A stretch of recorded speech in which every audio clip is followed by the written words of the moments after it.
Champions ట్రోఫీలో భాగంగా India versus Australia మధ్య జరిగిన మొదటి సెమీఫైనల్ మ్యాచ్లో ఆస్ట్రేలియాపై టీమిండియా 4 వికెట్ల తేడాతో విజయం సాధించి ఛాంపియన్స్ ట్రోఫీలో ఫైనల్కు చేరుకుంది. అయితే అనంతరం టీమిండియా ఆటగాళ్లపై కీలక వ్యాఖ్యలు చేసిన ఆస్ట్రేలియా స్టార్ బ్యాట్స్మన్ అయిన డేవిడ్ వార్నర్.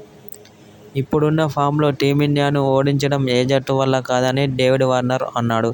ఎందుకంటే టీమిండియా ఆటగాళ్లు బౌలింగ్లోనూ, బ్యాటింగ్లోనూ చాలా అద్భుతంగా రాణిస్తున్నారు కాబట్టి టీమిండియాను ఓడించడం చాలా కష్టమని డేవిడ్ వార్నర్ ఓ సోషల్ మీడియా ద్వారా తెలిపాడు. ఈరోజు జరిగిన సెమీఫైనల్ మ్యాచ్లో విరాట్ కోహ్లీ చాలా అద్భుతమైన ఆటతో టీమిండియాకు మంచి విజయాన్ని అందించాడని అన్నాడు.